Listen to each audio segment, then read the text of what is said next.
What's going on, friends? Twin cam engines these days are starting to get a little long in the tooth, and they're starting to really seem like they're getting a bit outdated.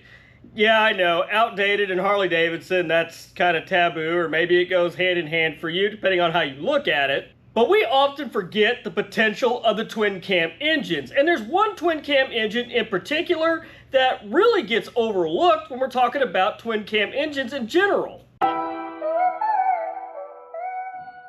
When the conversation comes up about twin cam engines, it's always about the Twin Cam 103 or the Twin Cam 88. And it's really not fair to the Twin Cam 96 to be left out of the conversation, because that is a motor that gets overlooked so often with so much potential, people have just seemed to forgot about it. The Twin Cam 96 is an excellent engine. Yes, it does command more than a bike powered by a Twin Cam 88, but there is so much more upgrade potential there that you can do yourself, and it costs you a lot less to do it. Best part about the Twin Cam 96 is that this engine just kind of falls in the middle, a little more expensive than the 88, but definitely a heck of a lot less than what a later model Twin Cam 103 will run you.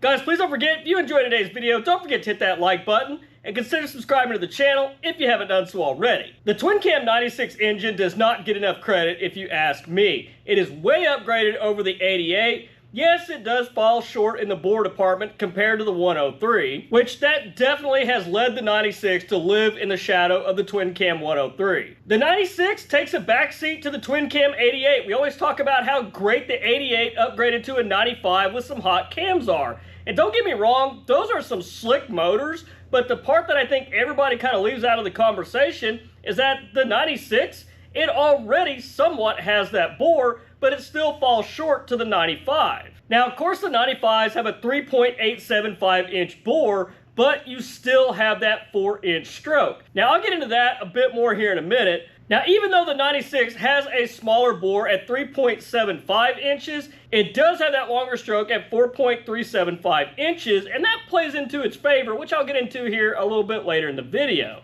Now, as far as the 96 goes, they are upgraded just a little bit over the 88. As you all know, they have the hydraulic cam chain tensioners. No issues there. In my opinion, the Delphi fuel injection is updated, better than it has ever been on those bikes.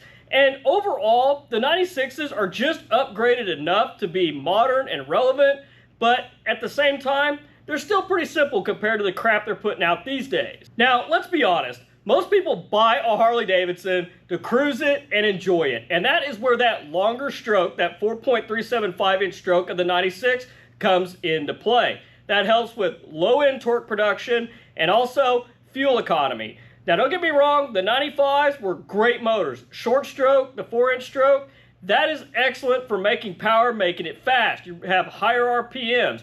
Great for performance, but they weren't great for producing torque, and they weren't great for doing it down low. You had to really rev those 95s out. This is where the 96 really plays to the advantage of what the average person's buying a Harley-Davidson for. Now, one of the best things about the 96, where that long stroke comes into play, is that you can do so much with this engine, and you can do it for far less than you could with an 88. Now, of course, you can do the same thing with a 103, but you're going to pay more up front for it. So this is where the 96 really absolutely makes sense. You have a plethora of options when it comes to a Twin Cam 96, and I'm going to tell you why, because the 96 has the same case bore as the Twin Cam 103. So not only can you pick up a bike with a Twin Cam 96 for far less than a 103, you have a lot of options when it comes to this. You can take a 96, put on a 103 big bore kit if you choose to. You can take it a step further. You can go with the engine that Harley-Davidson never made and put a 107 big bore kit on it. Or you can take that all the way up to a 110 cubic inch with any aftermarket big bore kit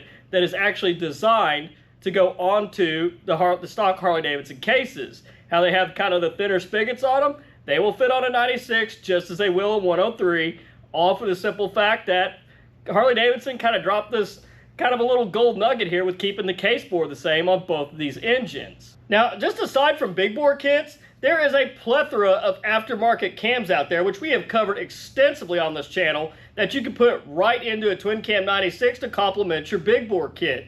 And depending on what you want to do with it, if you want to go with higher compression, do a little head work, put some aftermarket springs in there for a high lift cam, you can go ahead and do that as well.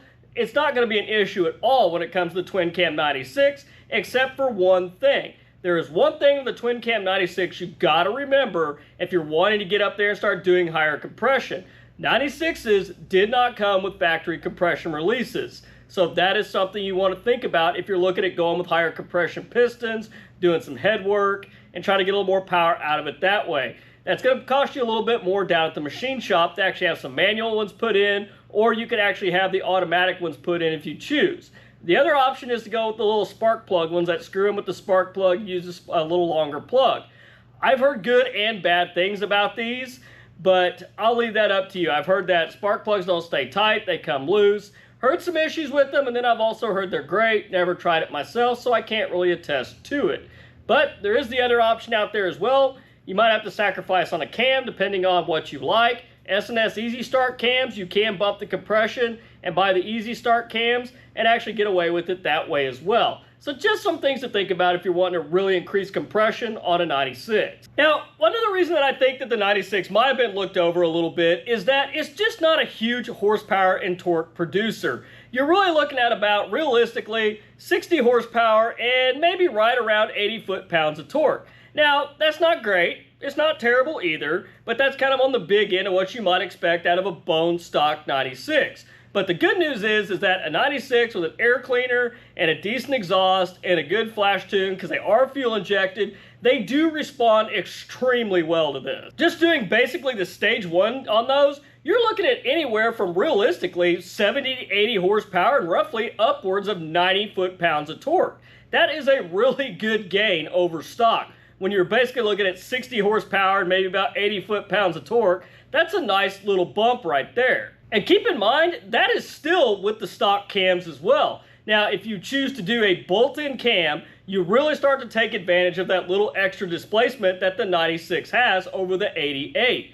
When you do that, you're starting to get into the realm of where you're not going to hit 100 horsepower with just a set of cams in a 96, not realistically, but you are looking at getting upwards of maybe 90 horsepower, maybe a little more. But the good news is on the 96, the torque really comes up pretty hard on those with a good cam in them. You're looking at upwards of about 100 foot-pounds of torque, maybe give or take. That is very respectable. That is a lot to ask for out of that engine.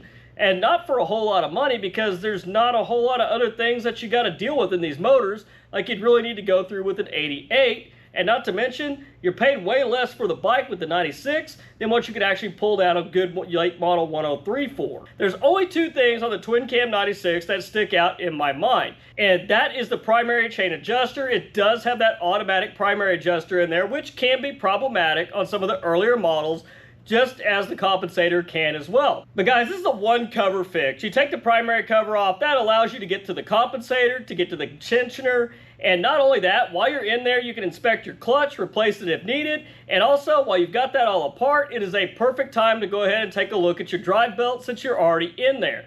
Get all that done and button back up, and you're good to go on these bikes. There's really not a whole lot of other issues with them. Compared to some of the other Harley engines out there, this bike, the 96, it is actually pretty less problematic than a lot of the other twin cam motors overall. Not only that, the Twin Cam 96 leaves a lot of potential on the table. It is there if you choose to tap it. Now, as I mentioned, the Twin Cam 96 is just modern enough with enough electronics without being overcomplicated. Yes, some basic fuel injection in there. The bikes themselves from the Twin Cam 96 era, they're not overcomplicated as well. Not like the new stuff. The new stuff is just getting absolutely ridiculous to work on. You basically have to spend thousands of dollars in tools just to diagnose electronics on the newer bikes, as where the 96 model era bikes, these were still pretty basic. I still think the Twin Cam 96 is very underrated for what it is. There's a lot of potential there, and I just feel like it doesn't get enough credit.